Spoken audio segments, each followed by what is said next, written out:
gives me immense pleasure to welcome you all to this special program, Career Selection and Goal Setting, which is exclusively organized for the benefits of our students.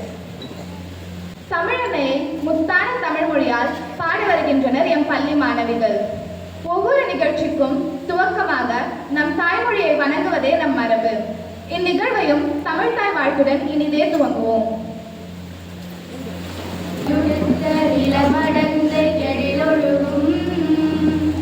சீராரும் வதனமென திகழ் பரத கண்டமிதில் தெக்கணமும் அது சிறந்த திராவிடனல் திருநாடும் தக்க சிறு பிறை முதலும் தரிசனரும் திலகமுமே அத்திலக வாசனை போல் அனைத்துலகும் இன்பமுற எத்திசையும் புகழ் மணக்க இருந்த பெரும் தமிழனகே தமிழனகே உன் சீரிலமை சிரம் வியந்து செயல் மறந்து வாழ்த்துதுமே வாழ்த்துதுமே வாழ்த்துதுமே. I now invite our esteemed dignitaries to come forward and light the lamp.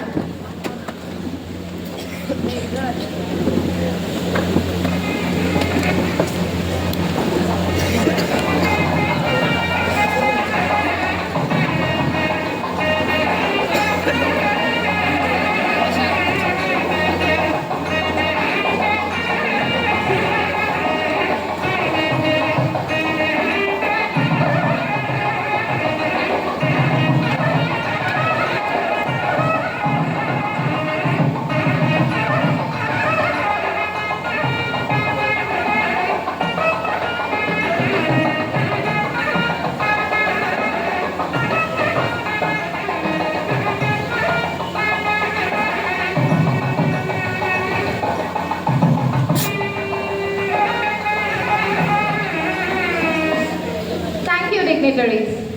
Now I invite our beloved Principal Ma'am to welcome the gathering.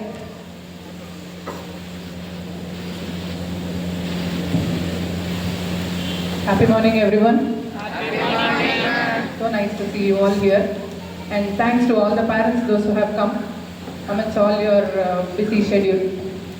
Today we have career setting and career selection and goal setting program, which is being organized by Bloom's Academy. Actually, they run an academy through which they make students to achieve their goals. There are many students who have achieved their goals through this academy. We have Mr. Arun Prasad sir. He is an IRS who has passed out in 2010, and along with him, 2 other consultants also have joined. They are going to guide you. They are going to give some ideas in relation with your career, as well as like what you want to pursue after completing your 10th standard, which group you wanted to take or what subjects you wanted to go with. Any ideas in relation with subjects or your career, you can ask them. Any doubts, you can clarify. I insist all the students and parents to make use of this opportunity in clearing all your doubts that you have in relation with the career as well as your goals. And you may have the results of the psychometric test that you have written, yes or no, in your hands. Have you read that? Yes? Yes. Based on that also they are going to give some ideas. So I want you all to be vigilant and get some good knowledge in what they say. Thank you.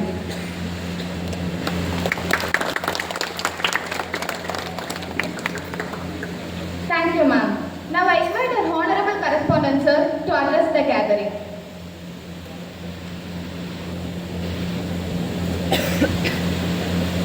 அனைவருக்கும் காலை வணக்கம். காலை வணக்கம் sir. Good morning. Happy morning sir. ரொம்ப ஒரு சந்தோஷமான ஒரு தருணம். அருண் பிரசாத் ஐஆர்எஸ். ஐஆர்எஸ்னா தெரியும். ஐஆர்எஸ் என்ன? Indian revenue service. ஐஏஎஸ்க்கு ஈக்குவலான ஒரு post, right? So is a friend of mind, என்னுடைய கிளாஸ்மேட். ரொம்ப ரொம்ப மகிழ்ச்சியாக இருக்குது அருண் பிரசாத் பார்க்க.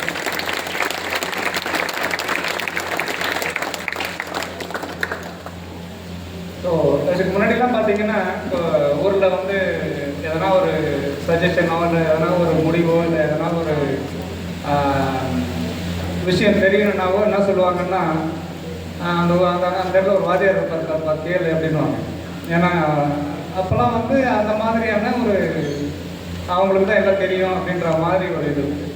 ஸோ பையனை என்ன படிக்க வைக்கலான்றது, இந்த மாதிரி படிக்கிறான் வேறு என்ன பண்ணலாம், அது எல்லாமே ஐடியாஸ்லாம் வாதியாரை தான் கேட்பாங்க, ஆசிரியரை தான் கேட்பாங்க.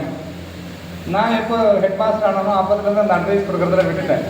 ஏன்னா யாருமே அதுக்கப்புறம் கேட்குறதுலாம் இல்லை. இப்போ மாடர்ன் டேஸில் வந்து எல்லாருக்குமே நிறைய விஷயங்கள் தெரிஞ்சிருக்கு. ஒன்று, நான் நிறைய பசங்க கூட ட்ராவல் பண்ணுறதுல நான் தெரிஞ்சுக்கிறது என்னென்னா, நம்ம ஒரு மைண்ட் செட்டில் இருப்போம். இவன் இந்த சப்ஜெக்ட் நல்லா பண்ணுறான், இது இவனுக்கு வந்து இது செட் ஆகுது, இந்த காலேஜ்லாம் இருக்குது, இதில் நீ அப்ளிகேஷன் கூட அதில் எவ்வளோ நல்லா படிக்கிற பையன் சொல்லிட்டேன். ஒரு பையன் இன்ஜினியரிங் காலேஜே செலக்ட் பண்ணிட்டேன். அவனுக்கு அவ்வளோ சூப்பராக வரும் மேக்ஸ்லாம்.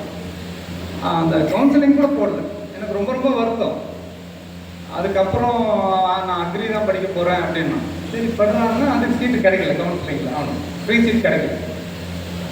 அவன் என்ன பண்ணுறதுனே தெரியாமல் முடிச்சுட்டு இருந்தான். அப்புறம் வேறு ஒரு சோர்ஸ் மூலமாக ஒரு அகரம் ஃபவுண்டேஷனில் பேசி அவனுக்கு ஃப்ரீ சீட்டு வாங்கி கொடுத்து, சார் அவன் இன்ஜினியரிங் முடிச்சுட்டு இப்போ அவனும் வந்து ஐஏஎஸ் கோச்சிங் ரெடி பண்ணிகிட்டு இருக்கான். படிக்கிறேன் ஐஏஎஸ் தான் ஆக போகிறோம் அப்படின்னு பண்ணிகிட்டு இருக்கேன். அதெல்லாம் நினைக்கும் போது ரொம்ப சந்தோஷமாக இருக்குது. என்னென்னா, நான் ஏன் இந்த விஷயத்த சொல்கிறேன்னா, நம்ம உங்களெல்லாம் பார்க்கும்போது எங்களுக்கு தெரியும் என்ன பண்ணலாம், எப்படி சொன்னால் என்ன, நீங்கள் எப்படி ஃப்யூச்சரில் வருவீங்கன்னு நம்ம சொல்லுவோம். ஆனால் பட் அந்த டைமில் பேரண்ட்ஸுக்கு ஒரு இப்போ இருக்கிற பேரண்ட்ஸ்லாம் எப்படின்னா, அவங்களுக்கு நிறைய அட்வைஸ் கொடுக்குறது நிறைய பேர் இருக்காங்க. அவங்க ரிலேஷனில் இந்த மாதிரி ஒரு பையன் படித்தா இங்கே போனால் இது பண்ணால், இப்போ பார்த்தா அமெரிக்காவில் இருக்கான் அப்படின்னு உடனே நம்ம பையன் அதே மாதிரி எப்படி அந்த மாதிரி வந்துடுறாங்க. ஸோ அந்த நேரத்தில் தான் இப்போ நாங்கள் காலேஜ் ரீயூனியன் போகும்போது தான் அவரை நான் பார்த்தேன். பார்க்கும்போது நாங்கள் பேசிகிட்டு இருந்தோம், இந்த மாதிரி இன்னும் ஸ்கூல் வச்சுருக்கேன் அப்படி இப்படின்னு, நான் சூப்பர் ப்ரொவைன் ஸ்கூல் வச்சுருக்கேன் அப்படின்னு பேசிகிட்டு இருக்கும்போது, இந்த மாதிரி அவங்க ஒரு அகாடமி ரன் பண்ணுறாங்க அப்படின்னு பேசும்போது தான் கெரியரை எப்படி சூஸ் பண்ணுறது அப்படின்றது தான் இப்போ முக்கியமான விஷயமா இருக்குது எல்லாருக்குமே.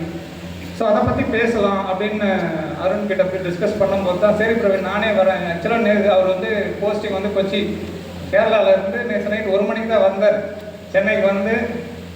அதுக்கப்புறம் இப்போ காலையில் எழுச்சி அவசர அவசரமாக கிளம்பி, அதனால தான் கொஞ்சம் டிலே. மற்றபடி அவர் கமிட்மெண்ட் கொடுத்ததுனால பர்ஃபெக்டாக வந்துடணுன்றதுனால வந்திருக்காரு. நிறைய விஷயங்கள் அருணுக்கு தெரியும். ஏன்னா எவ்வளோ ஸ்ட்ரகிள் பண்ணி அந்த பொசிஷனுக்கு அவர் போயிருப்பார். உங்களுக்கெல்லாம் நீங்கள் நினைக்கலாம் ஐஏஎஸ் ஓகே அப்படின்ற மாதிரி. இது வந்து ஒரு கலெக்டருக்கு ஈக்குவலான ஒரு போஸ்ட்டு, ஐஏஎஸ்க்கு ஈக்குவலான ஒரு நீங்கள் அவரை இங்கே சாதாரணமாக பார்த்துட்டீங்க. அவருடைய ஆஃபீஸ் போகும்போது தான் தெரியும் அவர் யாருன்னு, இல்லையா? அவ்வளோ பெரிய ஒரு ஆள் நம்மளுக்கு வந்து இன்றைக்கி வந்து ஒரு எப்படி நம்ம கேரியரை செட் பண்ணணும் அப்படின்றது தான் முக்கியமான விஷயம். அதனால தான் அவர் கேட்டது 9th 10th கூட நம்ம எடுத்துக்கலாம், அவங்களுக்கும் நம்ம பேசுவோம், இப்போதுலேருந்தே நம்ம ஷேப் பண்ணலாம் அப்படி நிறைய ஸ்கூலுக்கு பண்ணுறாங்க. நிறைய ஸ்கூலுக்கு இந்த மாதிரி ப்ரோக்ராம்ஸ் பண்ணுறாங்க. வேலம்மாள் குரூப் ஃபுல்லாகவே சென்னையில் அருண் அவங்க டீம் தான் பண்ணுறாங்க. அந்த மாதிரியான கேரியர் கோல் செட்டிங்லாம் பண்ணி கொடுக்குறாங்க. நம்ம பசங்களுக்கு எல்லாருக்குமே ஒரு கொஸ்டினரி கொடுத்து ஆன்சரை நீங்கள் பண்ணியிருப்பீங்க இல்லையா? ஒரு டேப்பில் நீங்கள் பண்ணியிருப்பீங்க. அது வித்தியாசமாக இருந்திருக்கும் இல்லையா? எதுவுமே டைரெக்டாக இருந்திருக்காது. எல்லாமே ஜென்ரலான ஒரு உங்களோட யோசிச்சு நீங்கள் சொல்கிற மாதிரி இருக்கும். உங்களுக்கே அப்போ தான் தெரியும், ஓ எனக்கு இதில் இன்ட்ரெஸ்ட் இருக்கா. கேட்கும்போது நீங்கள் சொல்ல முடியாது அதெல்லாம்.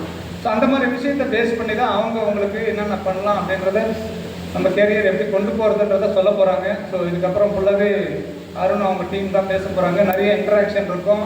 உங்ககிட்ட ஒரு மைக் இருக்கும், பேரண்ட்ஸ் கிட்ட ஒரு மைக் இருக்கும். நீங்கள் என்ன ஒரு டவுட் இருந்தாலும் நீங்கள் தயங்காமல் கேளுங்க. அதுக்கு தான் இந்த செஷன். அவ்வளோ தூரம் நம்மளுக்காக வந்திருக்காங்க. அவங்களுடைய டைமை நம்ம குவாலிட்டியான டைமாக மாற்றணும். அது வந்து நம்மளுக்கு எந்த அளவுக்கு யூஸ் ஆகுதுன்னு நீங்கள் பாருங்கள், ரைட்? உங்களுக்கு எந்த ஒரு டவுட் இருந்தாலும் கேளுங்க, right? All the best. Once again, I thank Arun and his team for coming to Ahmedabad. Thank you, sir, for your words of wisdom. A special moment calls for a special honor. It's my privilege to honor our esteemed chief guest, Mr. Arun Prasad, sir. Now I request our respected correspondent, sir, to kindly present the shawl and gift. Education is the most powerful tool to shape your future.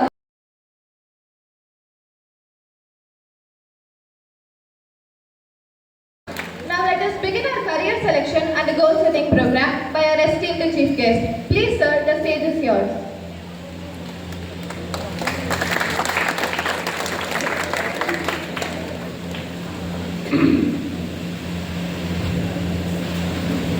Good morning. Good morning. Good morning, sir. Thank you for your response.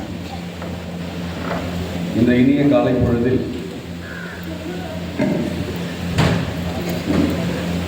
இந்த பள்ளிக்கு பேச அழைத்தமைக்கு பள்ளியின் தாளாளர் அவர்களுக்கும் முதல்வர் அவர்களுக்கும் மற்றும் ஆசிரியர் மாணவர்களுக்கு என்னுடைய சிறம் தாழ்ந்த வணக்கத்தை தெரிவித்துக் கொள்கிறேன். ரொம்ப நெகிழ்ச்சியான தருணம் இது. ஏன்னா நான் என்னோட நண்பரை 25 வருஷத்துக்கு அப்புறமா பார்க்குறேன். என்னோட கல்லூரியில் நாங்கள் 4 வருடங்கள் ஒன்றா படித்தோம்.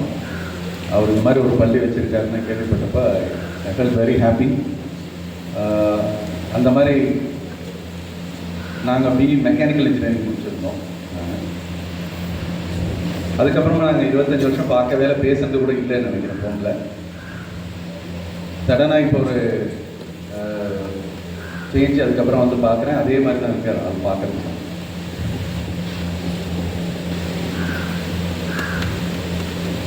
என்னோட ஜேர்னி சொல்லணும்னா, நான் வந்து காலேஜுக்கு அப்புறமா வந்து ஜேர்னியை சொல்கிறத விட நான் இங்கே இந்த ஊரில் இருக்கிறதுனால நான் என்ன நினைக்கிறேன்னா, என்னோட பள்ளி பருவத்தில் இருந்து இருக்கிற ஒரு ஸ்மால் ஒரு ஜேர்னியை மட்டும் சொல்லிட்டு நம்ம அப்புறம் கேரியர் ப்ரோக்ராம் போகலாம். இப்போ நான் வந்து அடிஷ்னல் கமிஷனராக கஸ்டம்ஸ் அண்ட் ஜிஎஸ்டி அந்த துறையில் கவர்மெண்ட் ஆஃப் இந்தியாவில் கொச்சின் ஜோனல் யூனிட்டில் இருக்கேன். நான் அதாவது கேரளா ஸ்டேட்டில் ஒர்க் பண்ணுறேன். இதுக்கு முன்னாடி ஒரு 13 வருடங்கள் வந்து தமிழ்நாட்டில் சென்னையில் தான் ஒர்க் பண்ணிட்டு இருந்தேன். இப்போ 1.5 வருடம் முன்னாடி தான் நான் இப்போ ட்ரான்ஸ்ஃபர் ஆகி போயிருந்தேன். எங்களோட வேலை வந்து ட்ரான்ஸ்ஃபர் ஜாப். நம்ம நிறையா டைம் நீங்கள் கேள்விப்பட்டிருப்பீங்க ஜிஎஸ்டி அப்படின்னு இல்லையா? ஜிஎஸ்டி டேக்ஸ் எல்லாம் கட்டுவீங்க. அந்த ஜிஎஸ்டியில் கூடுதல் ஆணையாளராக இருக்கேன்.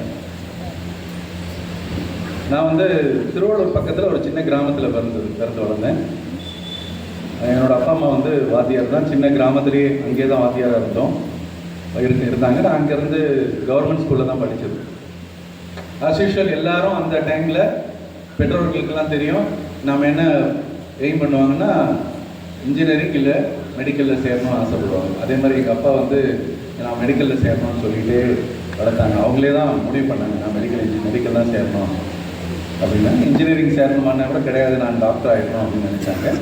ஆனால் நான் வந்து கவர்மெண்ட் ஸ்கூலில் படித்தேன். என்னால் படிக்க முடிஞ்ச அளவு முடித்தேன். என்னால் அவ்வளோ மார்க் வாங்க முடியல. சரி, எங்கள் வீட்டில் இருக்கிறவங்க எல்லாரும் உட்காந்து கூடி பேசி இவன் மெடிக்கல் சேர்கிறதுக்கு லாய்க்கில்லாதவன் ஆகிட்டான், அதனால் அவனை இன்ஜினியரிங் சேர்த்துடலாம். ஜாவா படித்தேன். ஜாவான்னு அப்போ தான் வந்த புதுசு ஜாவா லாங்குவேஜ். அதுவும் புரியவே இல்லை. 1 மாதம் படிச்சுட்டு எங்கள் அப்பா கிட்ட போய் ஜாவாவும் எனக்கு புரியலப்பா, நான் என்னப்பா பண்ணுறதுன்னா, அப்போ நீ எதுக்குமே லாய்க்கில்லை, நீ என்ன மெக்கானிக்கல் படிச்சோ அதே வேலைக்கு போடா அப்படின்னு. சரி, அப்போ வேலை தேடுதுன்னா அப்போல்லாம் வந்து வேலைக்கு இப்போ மாதிரியாவது அப்ளை பண்ணி உடனே கிடைக்காது. இப்போல்லாம் நிறைய வெப்சைட் இருக்குது, அதில் அப்ளை பண்ணுறாங்க. வேலைக்கு பசங்களை கூப்பிட்டாலே, இன்றைக்கி இன்டர்வியூ கூப்பிட்டாலே நான் 4 நாள் கழிச்சு வரேன்னு. அன்றைக்கி இன்டர்வியூவே வராது. இந்த நோ வேகன்சின்னு போர்டு போட்டிருக்கிற, நோ ஜாப் ஆப்பர்ச்சுனிட்டிஸ் இல்லை அப்படின்னு போர்டு போட்டிருக்கிற நிலைமை அப்போல்லாம். அப்போ தான் இண்டஸ்ட்ரியல் எஸ்டேட்லாம் வந்த புதுசு. மரமன் நகர்லாம் இண்டஸ்ட்ரியல் எஸ்டேட்லாம் இருக்குது. நான் என்ன பண்ணுவேன், சாப்பாடு டிஃபன் பாக்ஸ் கட்டிடுவேன். எங்கள் ஊரில் இருந்து திருவள்ளூர்லேருந்து கிளம்பிட்டு ட்ரெயின் பிடிச்சி சென்ட்ரல் ஸ்டேஷன் வந்து அங்கேருந்து ஒரு பஸ்ஸு பிடிச்சி இல்லை ட்ரெயின் எடுத்துக்கிட்டு மரமன் நகர் போயிடுவேன். ஒரு இண்டஸ்ட்ரியல் எஸ்டேட் ஃபுல்லாக பயோடேட்டா எடுத்துக்கிட்டு கொடுப்பேன். தம்பி எக்ஸ்பீரியன்ஸ் இல்லைப்பா, சேர்க்க முடியாதுமா, ஒரு கம்பெனியாக ஏறி இறக்குவேன். அப்போல்லாம் போர்டு இண்டஸ்ட்ரியல் எஸ்டேட்டுன்னு இருந்தது. அப்புறம் அம்பத்தூர் இண்டஸ்ட்ரியல் எஸ்டேட். இப்படியே நான் வந்து ஒரு மாதமாக வேலைன்னு சொல்லிட்டு பயோடேட்டா வச்சுட்டு அலையிறேன். அப்போ தான் வெப்சைட்ஸ் எல்லாம் வந்த நேரம் அப்ளை பண்ணுறோம். எனக்கு கிடைக்கல எதுவுமே. அப்போது ஒரு கம்பெனியில் 2000 நான் passed out. 2000 July, August, September அந்த டைமில் 2000 ரூபா சம்பளத்துக்கு அந்த கம்பெனியில் வேலைக்கு போகிறேன். இவ்வளோதான் என்னோட வாழ்க்கை. எனக்கு எனிதிங், எந்த கேரியர் பற்றியும் நீங்கள் சேர முடியும். அது தயங்க வேண்டாம். எந்த கேரியர் நினைக்கிறீங்களோ அந்த கேரியர் பற்றி நீங்கள் கேள்வி கேட்கலாம். We are here to answer. Thank you so much. Right. இதுக்கப்புறம் வந்து நம்ம இன்டராக்டிவ் செஷன் தான். நீங்கள் வந்து யாராக இருந்தாலும் எப்படி என்ன மாதிரியான கேள்விகள் இருந்தாலும் கேட்கலாம். ஸ்டூடெண்ட்ஸ் இருந்தாலும் சரி, பேரண்ட்ஸ் இருந்தாலும் சரி. First of all, I would like to thank for this opportunity. எல்லாருக்கும் வணக்கம். இங்கே வரது நான் இது மாதிரி கேட்டேன், தம்பிக்கு என்ன ஃப்யூச்சரில் என்ன மாதிரி நம்ம படிப்பு இது பண்ணலாம், எந்த பேசிஸில் கொண்டு போகலாம் அப்படின்னு கேட்கும்போது அவர் வந்து நிறைய என்கிட்ட சொன்னார். என்னன்னா நீங்கள் எந்த கோர்ஸ் நீங்கள் செலக்ட் பண்ணாலும் அது வந்து இப்போ ஏஐ வந்து பார்த்திங்கன்னா அது வந்து ரொம்ப ஃபாஸ்ட்டாக போயிட்டுருக்கு.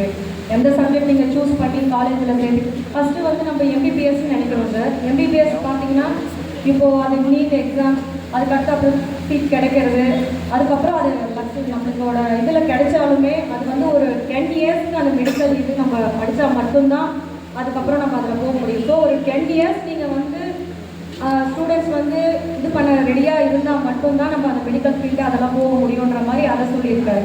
அதுக்கடுத்து நீங்கள் இன்ஜினியர் பார்த்தீங்கன்னா சார், அவர் என்ன சொல்கிறாருன்னா இந்த சாஃப்ட்வேர் இன்ஜினியர் அந்த மாதிரிலாம் நம்ம சூஸ் பண்ணும்போது பார்த்தீங்கன்னா ஏஐ வந்து அதெல்லாம் ரொம்ப மீறி நம்ம ஒரு மனுஷங்க செய்கிற வேலையை வந்து ஏஐ வந்து ஈஸியாக செஞ்சுட்டு போயிடுது அப்படின்ற மாதிரி. என்ன நீங்கள் தேவை, என்ன ஒரு ப்ரோக்ராம் பண்ணணும், என்ன உங்களுக்கு ஒரு இது வேணுமோ எல்லாமே அது பண்ணிடுது. ஸோ நீங்கள் அந்த வயசு படிப்பை வந்து நீங்கள் சூஸ் பண்ணுறதை யோசிக்கணும். பட் போனீங்கன்னா கெமிக்கல், ஃபுட்டு இதுக்கெல்லாம் போனீங்கன்னா என்றைக்குமே வேல்யூஸ் இருக்குது. ஸோ நீங்கள் அந்த மாதிரி டிபார்ட்மெண்ட் சூஸ் பண்ணுங்கள்.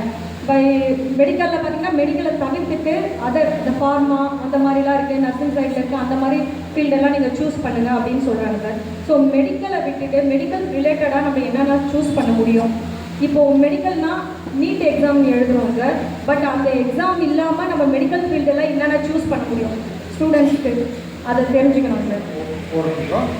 ஒரு நிமிஷம் ஃபர்ஸ்ட் ஆனால் ஏஐ பற்றி எல்லாருக்கும் ஒரு பயம் இருக்குது. ஒரு 20-30 இயர்ஸ் பேக் வந்து என்னென்னா கம்ப்யூட்டர் வந்தால் மனுஷனுக்கெல்லாம் வேலை இல்லை அப்படின்னு சொல்லிட்டு நானே கேள்விப்பட்டிருக்கேன். ஆனால் கம்ப்யூட்டர் வந்ததுக்கு அப்புறம் தான் மனுஷங்களுக்கு நிறைய ஜாப்ஸ் கிடைச்சிச்சு. இதே scenario will happen in AI. AI வந்து என்ன பண்ணுதுன்னா முன்னாடி 10 பேர் பார்த்த வேலையை ஒருத்தவங்க பண்ண போகிறாங்க. ஒரு 10 பேர் பார்த்த வேலையை ஒருத்தவங்க பண்ண போகிறாங்க. வேலையை சிம்பிளிஃபை பண்ணுது, நிறைய பண்ணுது, நல்லா பண்ணுது. அதுதான் artificial intelligence. So artificial intelligence எப்படி வருது?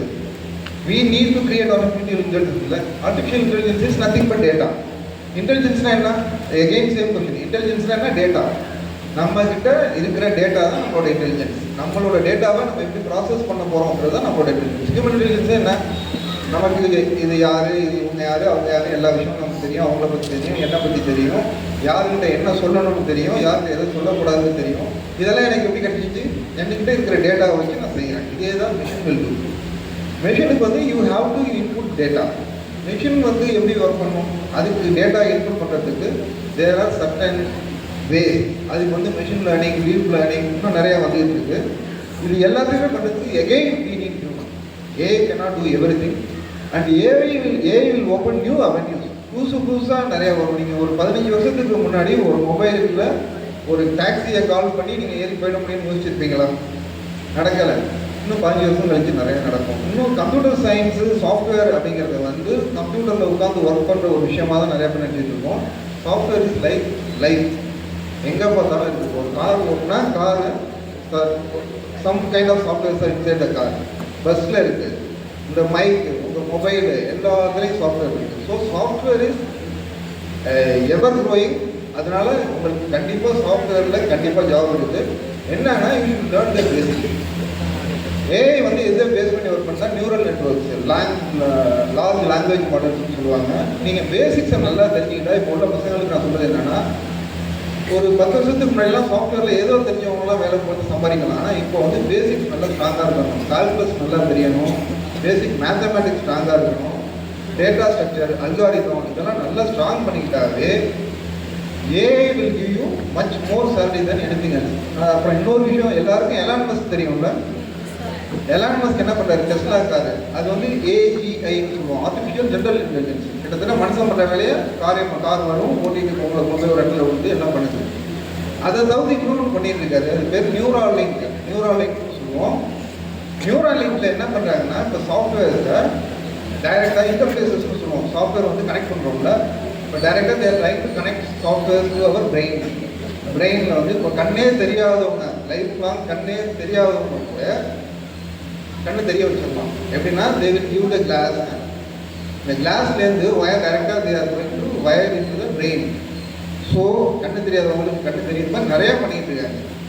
ஸோ நீங்கள் ஃப்யூச்சரில் வந்து ஏஐனால you will get more jobs, not less, but it is evolving. As I said computer சயின்ஸுங்கிறது எப்போவுமே ஒரு 10 வருஷத்துக்கு முன்னாடி படித்தது இப்போ இருக்காது. ஒரு 10 வருஷத்துக்கு முன்னாடி வந்த லாங்குவேஜ் இருக்குது. நாங்கள் படிக்க ஆரம்பிச்சவங்களுக்குலாம் பாஸ்கல்னு ஒன்று இருந்துச்சு, அந்த லாங்குவேஜ் இப்போ கிடையாது. ஃபோர்ட்ரான் ஒன்று இருந்துச்சு, அந்த லாங்குவேஜ் இப்போ கிடையாது. இப்போ ஜாவா இருக்குது. ஜாவாவே 20 வருஷத்துக்கு முன்னாடி ஃப்ரேம் ஒர்க்ஸ்லாம் கிடையாது. இப்போ ஸ்ப்ரிங் பூட் அப்படின்னு சொல்லிட்டு ஒரு ஃப்ரேம் ஒர்க் பண்ணுறது. இது மாதிரி நிறைய எவால்வ் ஆகிட்டே இருக்கும். நம்ம வந்து when we are ready to learn new things, நம்ம புதுசாக கற்றுக்கணும், புதுசாக படிக்கணும் அப்படின்னு நினைக்கிறவங்களுக்கு they will have always an edge. So அதனால் பார்த்தீங்கன்னா சென்ட்ரல் யூனிவர்சிட்டிஸ் இந்தியாவில் மொத்தம் 46 சென்ட்ரல் யூனிவர்சிட்டிஸ் இருக்குது. 46 சென்ட்ரல் யூனிவர்சிட்டிஸ்லேயும் காமர்ஸுக்கு எக்ஸ்க்ளூசிவாக கோர்ஸ் ஆஃபர் பண்ணுறாங்க. பிகாம் கோர்ஸ் வந்து எக்ஸ்க்ளூசிவாக ஆஃபர் பண்ணுறாங்க. அந்த கோர்ஸுக்கு நீங்கள் எழுத வேண்டிய ஒரு exam CUET, common university entrance exam, entrance test. இந்த எக்ஸாம் நீங்கள் எழுதணும். இந்த எக்ஸாமுக்கு நீங்கள் இப்போ இருந்தே ப்ரிப்பரேஷன் நீங்கள் ஸ்டார்ட் பண்ணிங்கன்னா இந்தியாவில் இருக்கிற 46 சென்ட்ரல் யூனிவர்சிட்டிஸில் நீங்கள் வந்து அண்டர் கிராஜுவேட் டிகிரி நீங்கள் பண்ண முடியும். நாட் ஓன்லி காமர்ஸ், நீங்கள் சயின்ஸ் ஸ்ட்ரீம் ஸ்டூடெண்ட்டாக இருந்தாலுமே கூட ஆர்ட்ஸ் அண்ட் சயின்ஸ் படிக்கணும்னு நீங்கள் நினைக்கிறீங்க அப்படின்னா ஏதோ ஒரு கவர்மெண்ட் காலேஜ்லேயோ ஏதோ ஒரு ப்ரைவேட் காலேஜ்லேயோ போய் படிக்காமல் சென்ட்ரல் யூனிவர்சிட்டிஸ்க்கு எய்ம் பண்ணுங்கள். இந்த சென்ட்ரல் யூனிவர்சிட்டிஸ் நீங்கள் படிக்கும்போது நிறைய யூனிவர்சிட்டிஸில் வந்து ஃபுல்லி ஃபண்டட். உங்களுக்கு ஃபீஸ் பார்த்தீங்கன்னா 10,000 to 13,000 மொத்த ஃபீஸே இருக்கும். அந்த அளவுக்கு உங்களுக்கு வந்து ஃபண்டிங் இருக்குது. ஸ்காலர்ஷிப்ஸ் ப்ரொவைட் பண்ணுறாங்க. இவ்வளோ ஆப்பர்ச்சுனிட்டிஸ் இருக்குது. தமிழ்நாட்டிலே 2 காலேஜஸ் இருக்குது. சென்ட்ரல் யூனிவர்சிட்டி ஆஃப் திருவாரூர் அப்படின்னு ஒரு காலேஜ் இருக்குது. அந்த காலேஜில் வந்து சயின்ஸ் ஸ்ட்ரீம்லேயும் காமர்ஸ் ஸ்ட்ரீம்லேயும் எக்ஸ்க்ளூசிவான கோர்சஸ் ஆஃபர் பண்ணுறாங்க. ரொம்ப கஷ்டமான எக்ஸாம்னு கேட்டால் கிடையவே கிடையாது. நீங்கள் தமிழ் லாங்குவேஜ்லேயே இந்த எக்ஸாம் நீங்கள் எழுத முடியும். ரொம்ப சிம்பிளான எக்ஸாம் தான். பட் என்ன ஒரு ப்ராப்ளம்னா நிறைய பேருக்கு அந்த அவேர்னஸ் இல்லை, யாருமே அப்ளை பண்ணுறது இல்லை.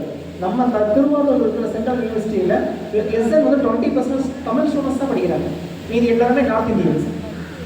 இன்னொன்று கிளாசிக்கல் இன்ஸ்டியூட் ஆஃப் தமிழ் அப்படின்னு சொல்லியிருக்கு. செம்மொழி தமிழாய்வு மத்திய நிறுவனம் அப்படின்னு ஒரு காலேஜ் இருக்குது. இந்த காலேஜுக்கு நீங்கள் லாங்குவேஜ் ரிலேட்டடான கோர்சஸ் நீங்கள் படிக்கணும்னா இந்த கோர்ஸ் நீங்கள் ஆஃப் பண்ணலாம்.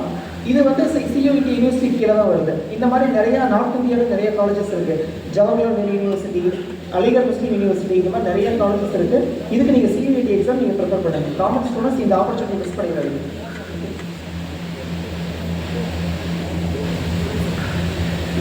ஸோ 9th 10th ஸ்டூடெண்ட்ஸ் இங்கே இருக்கீங்க. ஸோ அவங்கள யாரும் அட்ரஸ் பண்ணல. ஸோ நம்ம அவங்களே அட்ரஸ் பண்ணிடுவோம்.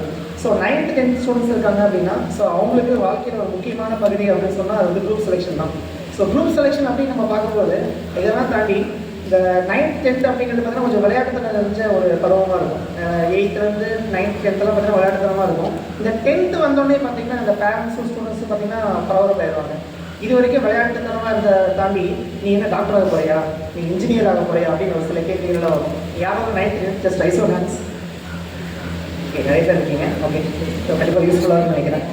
Okay, next. ஓகே, ஸோ இது வரைக்கும் விளையாட்டுத்தனமாக இந்த உங்களுக்கு திடீர்னு டாக்டர் ஆக போறியா, இன்ஜினியர் ஆக போறியான்னு சொல்லி கேள்விகள் கேட்பாங்க. எதுக்காக அந்த கேள்வி கேட்குறாங்கன்னா 11th நீங்கள் வந்து ஒரு முக்கியமான பகுதியை கலக்கணும். என்னென்னா குரூப் செலெக்ஷன். இந்த குரூப் செலெக்ஷனுங்கிறது பார்த்தீங்கன்னா நீ இது வரைக்கும் பேஸாக ஒரு எந்த விதமான ஒரு கெரியர் ஆப்ஷனும் செலக்ட் பண்ணாமல் Tamil, English, science, social, maths அப்படின்னு ஒரு 5 சப்ஜெக்ட் மட்டுமே படிச்சுட்டு 11th போகும்போது பார்த்தீங்கன்னா இந்த ஸ்ட்ரீமில் நான் போகணும், இந்த கெரியர் ஆப்ஷன் நான் எடுக்கணும் அப்படின்னு இந்த குரூப் எடுக்கணும் அப்படின்னு சொல்லி ஒரு டைவர்சிட்டி பண்ணுறாங்க உங்களை. ஸோ இந்த மாதிரி ஒரு கிளாஸிஃபை பண்ணும்போது அந்த குரூப் எப்படி செலக்ட் பண்ணுறது அப்படிங்கிறது ரொம்ப ரொம்ப இம்பார்ட்டன்ட்.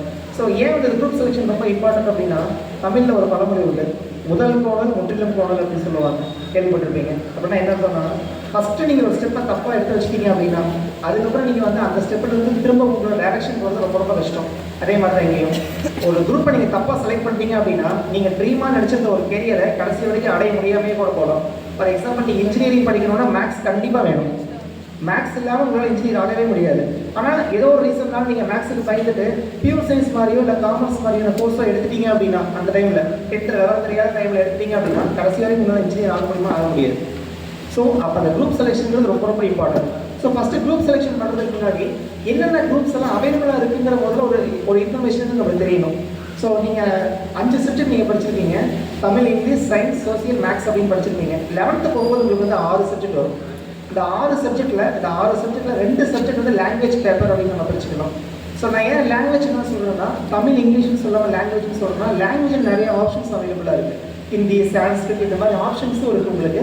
நீங்கள் எந்த லாங்குவேஜ் வேணாலும் உங்களை ஆஃப் பண்ணிக்கலாம். அந்த ஸ்கூல் வந்து என்ன லாங்குவேஜஸ் ப்ரிஃபர் பண்ணியிருக்காங்களோ அந்த லாங்குவேஜ் மேக்ஸிமம் இருக்கும். எனக்கு பர்டிகுலராக இந்த லாங்குவேஜ் வேணும்னாலும் உங்களோட ஆஃப் பண்ணுறதுக்கான ஆப்ஷன்ஸும் அவைலபிளாக இருக்குது. ஸோ இந்த 2 லாங்குவேஜ் நம்ம விட்டுருவோம். மீதி எவ்வளோ சப்ஜெக்ட் இருக்குது? மொத்தம் 6 சப்ஜெக்ட். அதில் 2 சப்ஜெக்ட் வந்து லாங்குவேஜ், மீதி 4 சப்ஜெக்ட் இருக்கு. இந்த 4 சப்ஜெக்ட்ல 3 சப்ஜெக்ட் வந்து மேண்டேட்டரி சப்ஜெக்ட், ஒரு சப்ஜெக்ட் வந்து ஆப்ஷனல் சப்ஜெக்ட். இதுதான் ஜென்ரலாக வந்து குரூப் செலெக்ஷன் இருக்கக்கூடிய ரூல்ஸ். ஓகேவா? இந்த 3 என்னென்னு நம்ம பார்க்கலாம். அதுக்கு முன்னாடி வந்து இந்த குரூப் செலெக்ஷன் பண்ணுறதுக்கு முன்னாடி என்னென்ன குரூப் இருக்குங்கிறத வந்து 3 வகையாக நம்ம பிரிக்கலாம். சயின்ஸ் ஸ்ட்ரீம், ஸ்ட்ரீம் வைஸாக பார்க்கும்போது சயின்ஸ் ஸ்ட்ரீம், இன்னொன்று காமர்ஸ் ஸ்ட்ரீம், இன்னொன்று ஒகேஷ்னல் ஆர் ஹியூமனிட்டி ஸ்ட்ரீம் அப்படின்னு 3 ஆப்ஷனாக நம்ம பிரிக்கிறோம். ஸோ சயின்ஸ் ஸ்ட்ரீம்னா உங்களுக்கு எல்லாருக்குமே தெரிஞ்சிருக்கும், ஃபிசிக்ஸ் கெமிஸ்ட்ரி வரும் இல்லையா? ஸோ அதுதான். ஸோ இதில் வந்து பார்த்தீங்கன்னா குரூப் செலெக்ஷனில் 3 paper mandatory paper, physics, chemistry, maths 3மே வந்து உங்களுக்கு டிஃபால்ட்டாக இருக்கும். ஃபிசிக்ஸ், கெமிஸ்ட்ரி, மேத்ஸ் 3மே ஒரு டிஃபால்ட்டாக இருக்கும். அதை தாண்டி 4வது இருக்கிறது பார்த்தீங்கன்னா பயாலஜி. இல்லை சார் எனக்கு பயாலஜி வேண்டாம், நான் வந்து டெக்னிக்கல் தான் நான் வந்து படிக்கணும்னு நினைக்கிறேன், எனக்கு கம்ப்யூட்டர் தான் சார் ரொம்ப பிடிச்சிருக்கு அப்படின்னா அதே தான் குரூப் நம்பர் 2க்கு நீங்கள் போய்க்கலாம். Physics, chemistry, maths. இந்த பயாலஜிக்கு பதிலாக நீங்கள் கம்ப்யூட்டர் சயின்ஸ் எடுத்துக்கலாம். இப்போ குரூப் செலெக்ஷன் புரியுதா உங்களுக்கு? மேண்டேட்டரி பேப்பர் நீங்கள் வந்து கம்ப்யூட்டர் சயின்ஸ் எடுத்தாலும் பயாலஜி எடுத்தாலும் இந்த 3மே வந்து காமனாக தான் இருக்கும். இந்த ஆப்ஷனல் பேப்பர் மட்டும் நீங்கள் மாற்றிக்கலாம். ஸோ ஃபஸ்ட்டு குரூப் நீங்கள் எடுக்கிறீங்க அப்படின்னா அது வந்து பயாலஜி எடுத்துக்கலாம். பயாலஜி வேணாம் அப்படின்னா நீங்கள் கம்ப்யூட்டர் சயின்ஸ் எடுத்துக்கலாம். இல்லை சார் எனக்கு கம்ப்யூட்டர் சயின்ஸ் எனக்கு வேணாம், பயாலஜி எனக்கு வந்து ஓகே, பட் எனக்கு மேக்ஸ் மட்டும் எனக்கு பிடிக்கல சார், எனக்கு மேக்ஸ் மட்டும் ரொம்ப கஷ்டமாக இருக்கிற மாதிரி இருக்குது அப்படின்னா நீங்கள் குரூப் நம்பர் 3க்கு நீங்கள் போகலாம். ஸோ ஃபிசிக்ஸ், கெமிஸ்ட்ரி, இந்த பயாலஜி இருக்கு இல்லையா, இதை 2ஆக பிரிச்சாங்க. இதை வந்து டீப்பாக நீங்கள் படிக்கணுங்கிறதுக்காக. So botany, zoology, physics, chemistry, botany, zoology. இந்த குரூப்புக்கு இன்னொரு பேர் இருக்குது. என்ன பேர்? Pure science. Correct. So pure science நீங்கள் வந்து சயின்ஸை எக்ஸ்க்ளூசிவாக படிக்கணும்னு நினைக்கிறீங்க அப்படின்னா இந்த குரூப் நீங்கள் தாராளமாக பண்ணிக்கலாம். இதை தாண்டி இன்னொரு எக்ஸ்க்ளூசிவான ஒரு குரூப் இருக்குது. சில ஸ்கூல்ஸில் மட்டும் தான் அந்த குரூப் வந்து ஆஃபர் பண்ணுவாங்க. Physics, chemistry, maths and biology, computer science இருக்கும். மேத்ஸ் இருந்தாலும் பயாலஜி, கம்ப்யூட்டர் சயின்ஸ் இருக்கும். ஒரு மிக்சடு காம்பினேஷனாக இருக்கும். பயாலஜி நீங்கள் படிப்பீங்க, கம்ப்யூட்டர் சயின்ஸை நீங்கள் படிப்பீங்க, பட் மிக்சடு காம்பினேஷனாக இருக்கும். ஸோ இதுதான் மேஜராக சயின்ஸ் ஸ்ட்ரீம் இருக்கக்கூடிய கோர்சஸ். நெக்ஸ்ட் நீங்கள் காமர்ஸுக்கு வரீங்க அப்படின்னா காமர்ஸில் இதே மாதிரி 3 பேப்பர் இருக்குது. Economics, commerce, accountancy. Economics, commerce, accountancy இந்த 3மே வந்து பேஸ் பேப்பர்ஸ், இது மாறாது. அடுத்து 4வது இருக்கிற பேப்பர் என்னன்னா ஹிஸ்ட்ரி. எக்கனாமிக்ஸ், காமர்ஸ், அக்கௌண்டன்சி, அடுத்து ஹிஸ்ட்ரி. இது குரூப் நம்பர் 1. இல்லை சார் எனக்கு ஹிஸ்ட்ரி வேணாம், நான் வேறு ஏதாவது படிக்கணும்னு நினைக்கிறேன் அப்படின்னா நீங்கள் குரூப் நம்பர் 2க்கு போகலாம். Economics, commerce, accountancy, statistics. ஸ்டாட்டிஸ்டிக்ஸுங்கிறது புள்ளியியல். சார் சொன்னார் இல்லையா? ஸோ ஷேர் மார்க்கெட் அந்த மாதிரிலாம் சொன்னார் இல்லையா? ஸோ இதை பற்றினா கொஞ்சம் டீப்பாக வந்து அந்த ஸ்டாட்டிஸ்டிக்ஸில் நீங்கள் படிப்பீங்க. அந்த கிராஃப் எப்படி மூவ் ஆகுது, அதோட டேட்டாஸ் எல்லாம் எப்படி செக்ரிகேட் பண்ணியிருக்காங்க அப்படிங்கிறதுலாம் நீங்கள் டீப்பாக அதில் படிக்கணும்.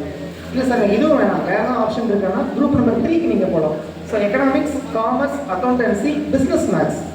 பிஸ்னஸ் மேத்ஸ்ங்கிறது நீங்கள் பயப்பட தேவையில்லை, நார்மல் மேத்ஸ் மாதிரி இருக்காது. இந்த பிஸ்னஸ் மேத்ஸ்ங்கிறது கம்பெனியோட வரவு செலவு கணக்கு இந்த மாதிரியான பேசுறதுலாம் இருக்கும். அதனால் நீங்கள் பயப்பட தேவையில்லை, தாராளமாக இந்த கோர்ஸ் நீங்கள் ஆஃப் பண்ணி எடுக்கலாம். இல்லை சார் நான் கம்ப்யூட்டர் ரிலேட்டடாக படிக்கணும்னு நினைக்கிறேன், இந்த காமர்ஸில் ஆப்ஷனே இல்லையானா குரூப் நம்பர் 4ல் அந்த ஆப்ஷன் இருக்குது. Economics, commerce, accountancy, computer applications.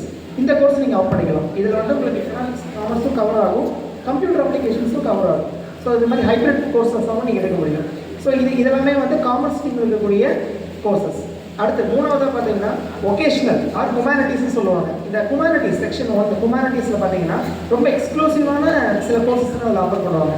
Political science, geography, history, anthropology இந்த மாதிரியான எக்ஸ்க்ளூசிவான சில பேப்பர்ஸ் எல்லாமே வந்து இந்த ஹியூமனிட்டிஸ் அப்படிங்கிற ஸ்ட்ரீமில் இருக்கும். இது வந்து சில ஸ்கூல்ஸில் மட்டும்தான் இந்த கோர்சஸ் வந்து ஆஃபர் பண்ணுறாங்க.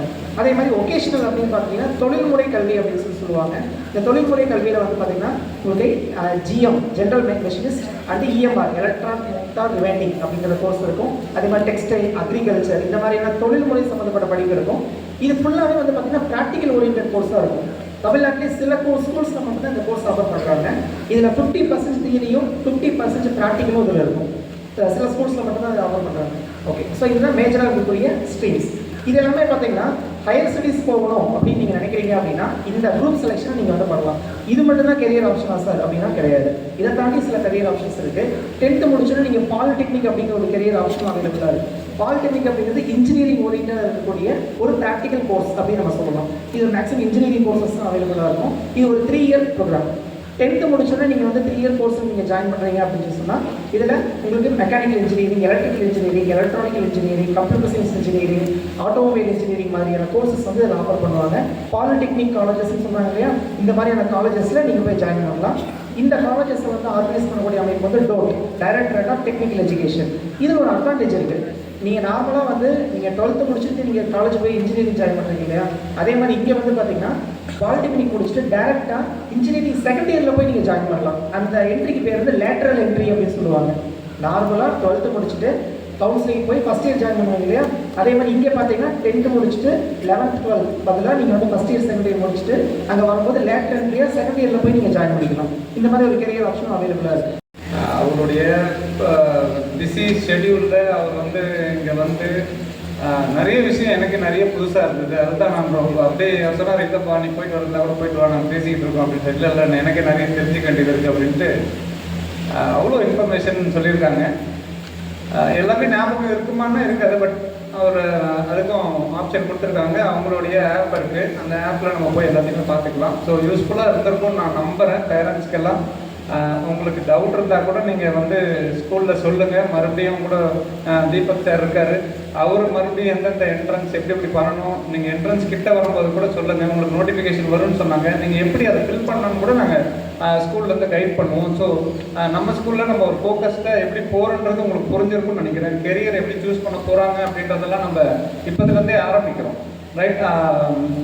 என்னுடைய ஃப்ரெண்ட் ஒரு ஐஏஆர்எஸ்ன்னு சொல்கிறதுல எவ்வளோ பெருமையோ, என்னுடைய ஸ்டூடெண்ட்ஸ் வந்து ஒரு ஐஏஎஸ்ன்னு சொன்னால் இன்னும் எனக்கு ரொம்ப பெருமையாக தான் இருக்கும். அதுதான் நான் எதிர்பார்க்குறது.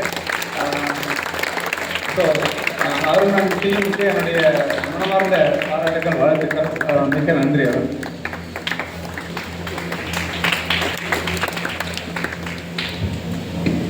Our heartfelt thanks to our advisor. It is rightly said that guidance is the bridge between confusion and clarity. Sir, your words today have been that bridge, helping us see our career paths with confidence. We truly feel inspired and grateful. On behalf of Agastya Vidyalaya Metric High Secondary School, I sincerely thank our esteemed resource persons, Mr. R.L. Arun Prasad Sir, IRS, Mr. Ravi Subramaniam Sir, Mr. Deepak Kumar Sir, for sparing your valuable time to guide us. My sincere gratitude to our correspondent sir, ma'am, principal ma'am, vice principal sir in organizing such meaningful programs for the benefit of our students. To our teachers, parents, non-teaching staffs, office staff for making this program a successful one. Finally, to our students, this program was organized especially for you. I hope today's session has inspired you, given and motivated you to work towards your goal with confidence. Once again, my heartfelt thanks to one and all for making this program a grand success. Now I request everyone to raise your feet for national anthem.